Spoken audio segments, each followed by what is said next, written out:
자, 폭력적인 남편에서 벗어나고 싶어요. 과연 어떤 고민인지 영상부터 만나보시죠. 안녕하세요. 저는 70대 여성입니다.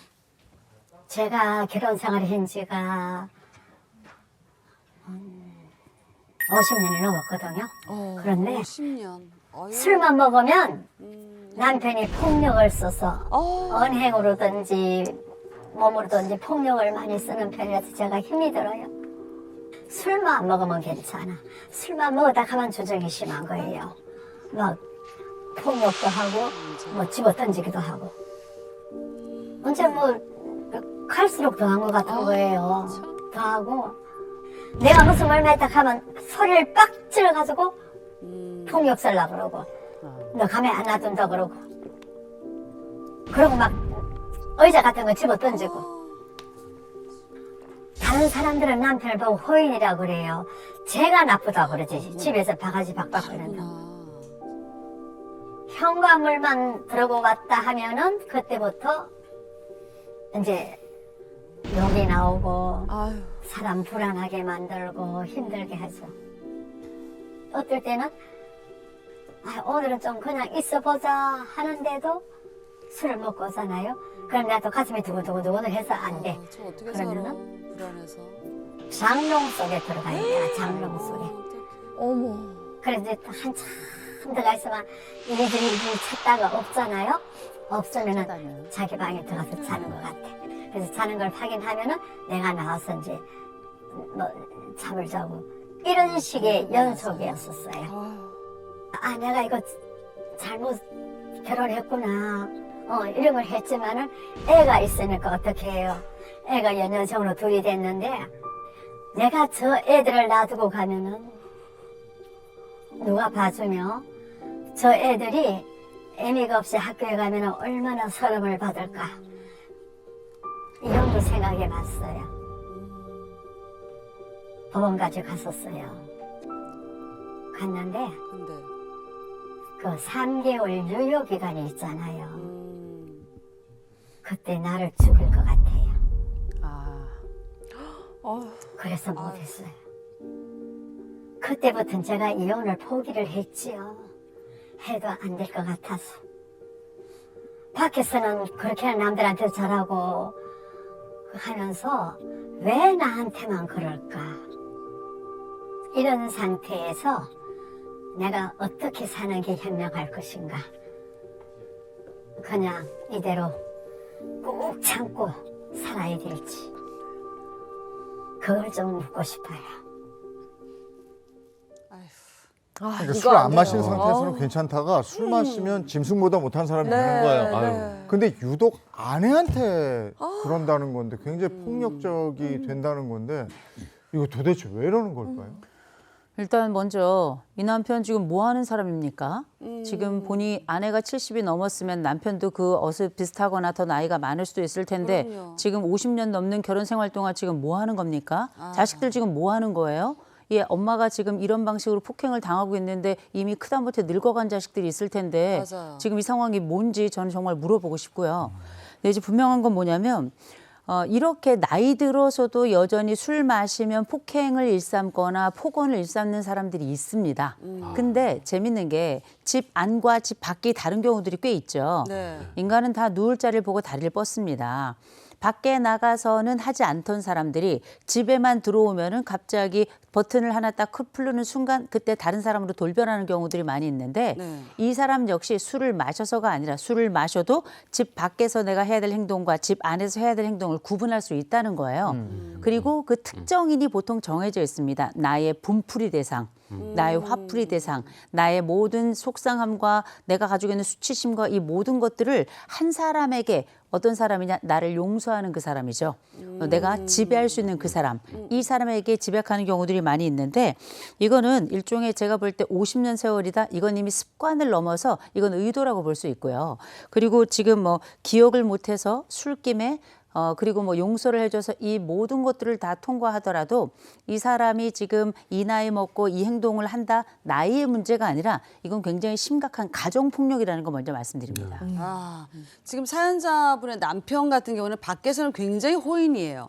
근데 집에만 유독 집에만 특히나 아내한테는 폭군으로 변한다 이거예요. 왜 그런 거? 왜 이중적인 그런 태도를 보이는 걸까요, 이 사람이? 우리가 이제 밖에서는 네. 부처님 가운데 토막, 뭐 인간 예수 이렇게 통하는 사람들이 집에 들어와서 진짜 말할 수 없는 폭군이 되는 경우도 있죠.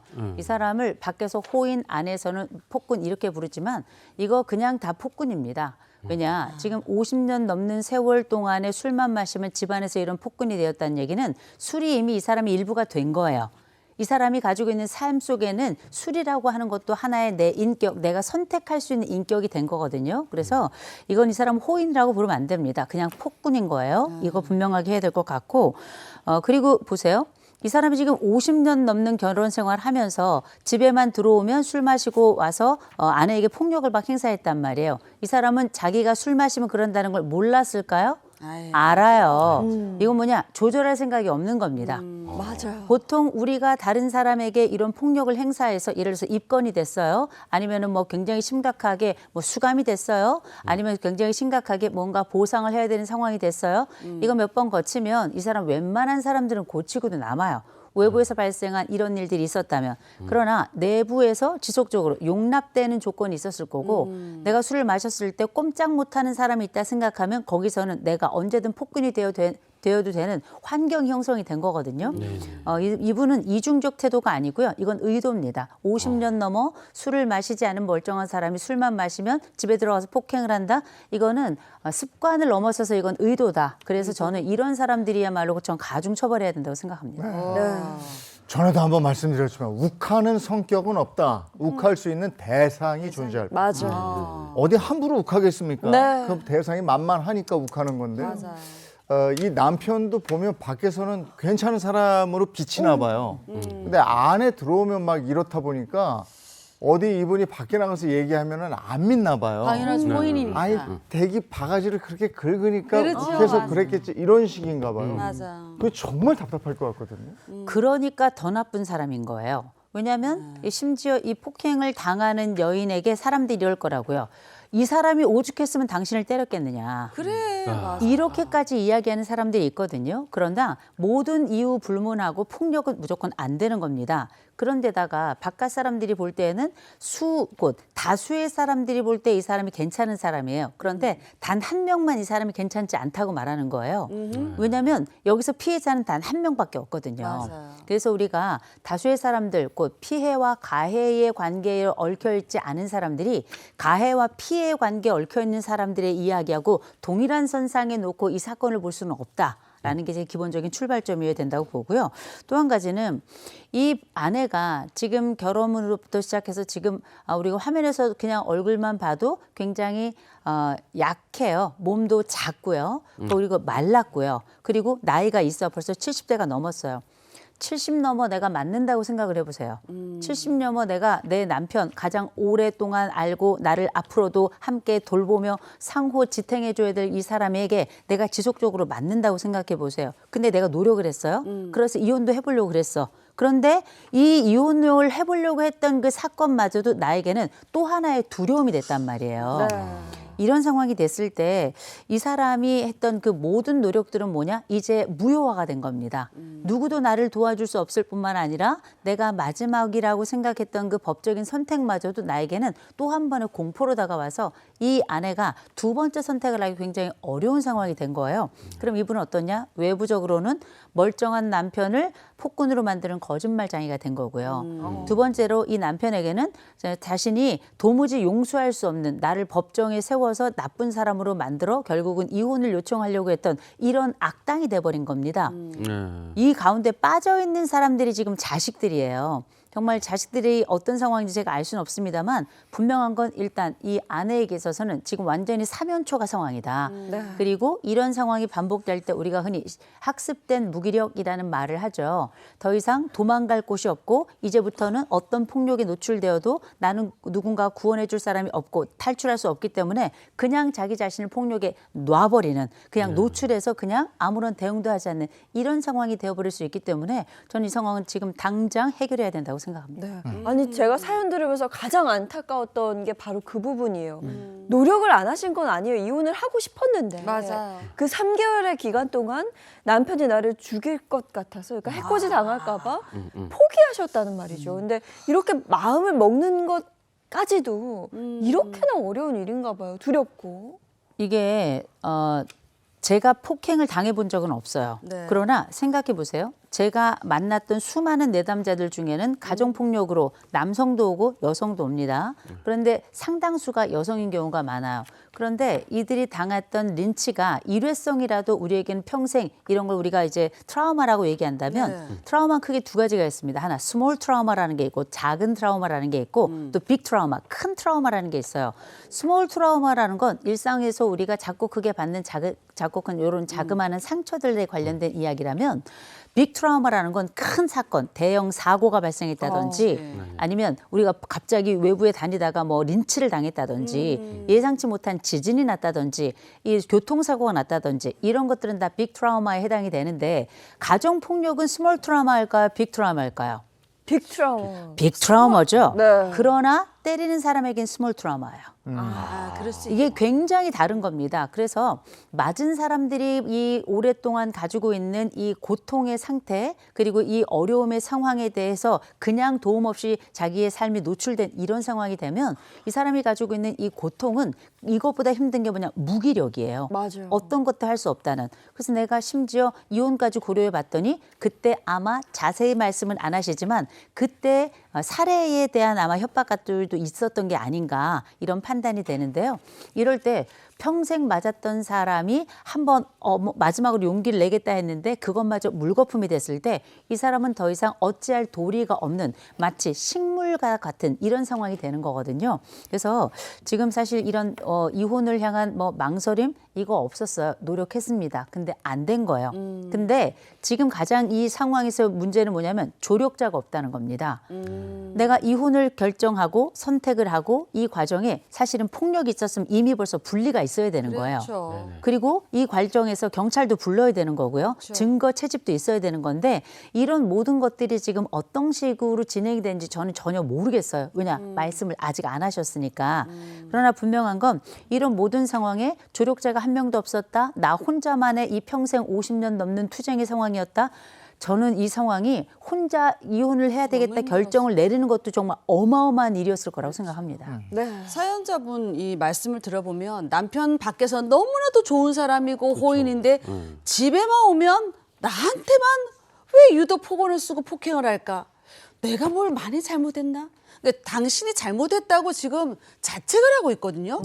사연자분이 잘못한 것 같지 않은데 그렇지 않습니까, 교수님? 우리가 참 재밌는 심리 실험이 하나 있는데요. 네. 이를테면 5명을 앉혀놓고 똑같은 길이의 이제 선이 있어요. 선을 이제 3개를 놓고 그 중에 하나를 길게 하고 네.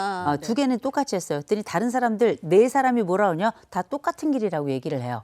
그러면 마지막 사람은 이게 똑같은 길인가? 분명히 아닌데 헷갈리게 되는 상황이 오거든요. 네네. 그러면 외부 사람들이 다 이 사람 호인 좋은 사람이라고 말을 해요. 그리고 누구도 내 말을 믿지 않아요. 그래, 나중에 생각하는 거예요. 그러면. 혹시 내가 내 문제가 잘못인가? 있는데 내가 이걸 잘못 판단했나? 내가 어떤 잘못을 맞을 짓을 해서 내 남편이 정말 나에게 가격을 하는 것인가? 이런 착각에 빠지게 되는데 이거는 일종의 이 외부에 누구도 말하지 않지만 이런 암묵적 가스라이팅이 발생하는 겁니다. 그래서 사실상 우리가 지금 이 사연자께서 어떤 잘못을 했는지 안 했는지 저는 그걸 묻고 싶지 않아. 일단 폭력이 발생했다는 게 중요하고 그럼요. 이게 지금 50년 넘는 세월 동안 발생했다는 게 훨씬 더 중요한 일이거든요. 이거는 지금 당장 멈추셔야 되고 이유가 무엇인지 물을 필요도 없습니다. 이건 어떤 수단과 방법을 가려서라도 이 결혼은 행동은 저는 끝내야 된다고 생각해요. 네. 지금 공포의 대상이 된 거잖아요. 술 마시고 밖에서 들어오는 인기척만 느껴도 아까 뭐 장롱 속에 숨었다고 네. 내 몸을 피해야 된다. 그래서 나를 지켜야 된다. 이런 생각을 하고 얼마나 사람이 위축되고 공포를 느끼는 거예요. 지금 이 아내의 심리 상태는 어떨까요? 여러분 보세요. 이 지금 그 사연자가 70이 넘었어요. 70이면 어떤 분은 걷기도 힘들어요. 그런데 술을 마시고 들어오는 남편을 피해서 다급히 장롱 속에 들어가서 다리를 웅크려야 되는 거예요. 옷들 사이에 내가 보이지 않도록.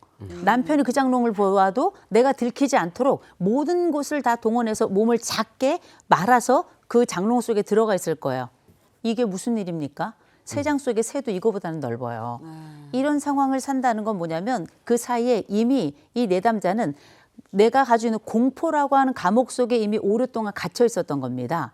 공포라고 하는 장롱 속에 그보다 훨씬 더 작은 장롱 속에 오랫동안 갇혀 있는 데다가 신체적으로도 지금 그 물리적 장롱 안에까지 들어가 있는 거거든요. 이 세월을 한번 상상을 해보세요. 50년 세월입니다. 50년 세월 동안 아내는 생각할 거예요. 내 남편이 오늘 술을 마시고 들어오나 안 마시고 들어오나. 오늘 들어올 때 큰 소리를 지르고 들어오나 안 지르고 들어오나. 나를 때린다면 나를 오늘 얼마나 맞아야 되나. 이런 상상을 하면서 50년 세월을 살았단 말이에요. 이미 삶 자체가 공포고요. 삶 자체가 아주 분노뿐만 아니라 두려움뿐만 아니라 공포뿐만 아니라 이 수많은 감정들이 다 들어가 있는 개인 저수지가 됐다고 저는 생각합니다. 이게 참 안 좋은 술버릇 때문에 이런 일이 생기는 것 같은데 이 술버릇은 사실 좀 개 못 준다. 뭐 이런 얘기 있잖아요. 고치기가 정말 힘든데 이 고착화된 이 술버릇 요거를 고칠 수 있는 방법이 있을까요? 고치지 마세요. 에이? 이 남편을 술버릇을 고칠 생각을 하지 마시고 그냥 이건 갈라서는 게 맞습니다. 이 남자 왜 술버릇이 고쳐지겠어요? 아내가 술 먹지 말라고 한두 번 얘기했겠습니까? 아내가 이 남편에게 제발 나를 때리지 말라고 한두 번 빌었겠습니까? 그런데 50년 세월 동안 이 모든 상황이 아내에겐 한 번도 유리하게 작동해 본 적이 없는 거예요. 제가 이게 조금 주제 넘은 말씀일지 모르겠지만 이 자식들 뭐 합니까? 어머니가 맞는 거 알았을 텐데요. 몰랐을까요? 엄마가 빨갛게 멍들어 있고 퍼렇게 멍들어 있을 때 자식들이 그거 몰랐을까요? 저는 이 자식들 정말 나쁜 자식들이라고 생각합니다. 이미 크다 못해 늙어가서 다들 개인적인 일가를 이루고 있을 텐데 그 모든 순간에 그 자녀들도 아마 공포스러웠을 거예요. 근데 왜 엄마만 남겨놓고 가요? 그래. 이건 말이 안 되지 않습니까? 제가 자식이었으면 전 이미 엄마 아버지를 강제로라도 이혼을 시켰을 거예요.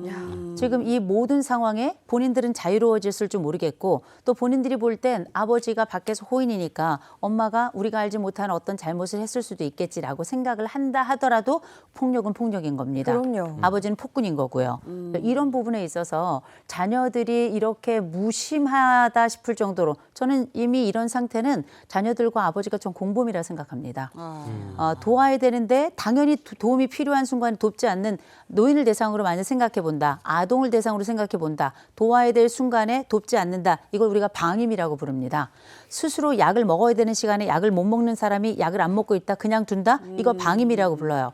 도움이 필요한 순간에 도움이 필요한 줄 알면서도 그냥 그걸 둔다? 이건 100% 폭력에 동참하는 것과 다름이 없습니다. 이거 자녀들이 적극적으로 돕지 못한다면 우리 사연자 이번에 마침 이거 사연 주셨잖아요. 네. 이거는 혼자 해결하지 마시고 이건 해바라기 센터 같은 데 먼저 연락하셔가지고 분리부터 네. 시작하셔야 됩니다. 네. 근데 그 전에 뭐 하셔야 되냐? 증거 채집부터 하셔야 돼요. 녹음을 하든지 녹화를 하든지 그렇죠. 뭐든지 그리고 뭐 예를 들어서 남편이 또 어떻게 뭐 때리건 뭘 어떻게 했다 그러면 무조건 병원에 가셔 진단서도 떼시고요. 이렇게 그럼요. 하셔야 됩니다. 그리고 주변에 가까운 사람들의 진술들 다 녹음이나 이런 걸로 받아 두셔야 되고요. 대신 남편 몰래 하셔야 됩니다. 이게 굉장히 중요해요. 네. 교수님께서 갈라서는 게 맞다 이렇게 이야기를 해주셔서 제 속이 다 시원한데 근데 이게 참고 사는 게 마냥 현명한 건 아니거든요. 그렇죠, 교수님? 그렇지. 그럼요. 아니 어떻게 참습니까? 매일 날아오는 주먹을 어떻게 참아요? 그러게. 여러분 이 내담자가 젊어도 고통스러운 일이죠. 말할 수 없이 70이 넘었습니다. 가만히만 있어도 아플 나이예요. 평생에 받았던 그 심리적인 오그라든 상태와 이 육체적인 고통을 우리가 고려를 해본다면 사실상 상상하지 못하는 이 사람은 지금 지옥에 사는 겁니다. 둘만이 아는 지옥. 남편이 들어오는 순간 시작되는 바로 그 지옥에 사는 거거든요. 이 지옥 속에 살고 있는 사람에게 왜 당신은 피하지 않았습니까? 왜 당신은 그 자리에 계속 머물러 있었습니까? 왜 도움을 청하지 않았습니까? 이렇게 말씀하시는 분들이 계신데 폭력과 그리고 이 위압의 크기가 클 때에는 내가 112를 누르는 것도 공포스러운 분들이 있어요. 이걸 우리가 사실상 이 공포 속에서 50년 세월을 살았다는 건 마치 옛날에 우리가 수많은 그 심리 실험들 중에 강아지 도피 회피 실험이라는 게 있습니다. 네네. 이쪽 두 개의 칸을 두고 A라는 쪽에 전기 자극을 주면 B로 도망가요. 그렇죠. B로는 자극이 도망갔을 때 B에도 또 자극을 주죠. 그럼 얘는 A로 가지도 못하고 B로 가지도 못하고 이렇게 아예 한쪽에서 구석에서 낑낑대요. 나중에 A라는 쪽에 전기를 흘려보내지 않는데도 불구하고 숨어서 가는 거야. 움직임을 갖지 못 못합니다. 가는 거야. 이걸 우리가 학습된 무기력의 전형적인 실험 사례로 들어요. 이분은 이미 학습된 무기력의 그 전형적인 사례 속에 들어와 있는 거고요. 그리고 이미 자식들이 돕지 않은 상태잖아요. 그러면 자식들은 앞으로도 돕지 못할 가능성이 굉장히 높습니다. 왜냐? 이미 이건 우리 일이 아니라고 생각하기 때문이고 우리는 이미 탈출했기 때문에 안전하다고 느끼기 때문에 그냥 이분들이 사시던 대로 사시고 우리에게 피해만 오지 않으면 된다고 생각할 가능성이 높거든요. 네네. 그래서 이거는 무조건 기관의 도움을 받으셔야 됩니다. 그리고 기관의 도움을 받을 때에도 이렇게 폭력이 심하고 장기적일 경우에는 분리 조치가 먼저거든요. 분리할 수 있도록 도와달라고 하시면 이 상황에서 반드시 분리 조치 가능하니까 그거 꼭 기억하시기 바랍니다. 네. 근데 이혼을 하기 위해서 혹시 공포를 좀 극복할 수 있는 방법이 있다면 어떤 게 있을까요? 이혼을 하기 위해서 공포를 극복할 수 있는 방법은 일단 분리가 돼야 돼요. 이 남편하고 떨어져 있어야 되잖아요. 네. 같은 집에서 이혼을 한번 신청했다가 아마 이 집에서는 다른 사람들이 알지 못하는 지옥과 같은 지옥보다 더 지옥이 있었을 겁니다. 네. 그래서 지금 정말 마지막 용기를 내서 오늘 사연자로 나오신 거거든요. 네, 네. 제일 먼저 기관 도움 받으시고 무조건 혼자 해결하시면 안 됩니다. 이건 100% 기관 도움 받아서 이혼 가능한 사례예요. 네. 그런 이혼 받으시고 무엇보다 이혼한 다음에 이 남편 찾아올 수 있어요. 그래서 접근 금지 신청도 다 동시다발적으로 하셔야 됩니다. 그리고 남편 다가오죠. 무조건 신고하세요. 네. 남편이 조금이라도 무조건 신고하시기 바랍니다. 이 남자 정신 차려도 또 해코지할 수 있는 사람이에요. 꼭 기억하시고 무엇보다 다른 보호자가 있다면 자식 말고요. 다른 보호자가 있을 때 그 보호자랑 꼭 같이 계셨으면 좋겠습니다. 그래야 이 남자가 함부로 못해요. 그래, 네. 맞아.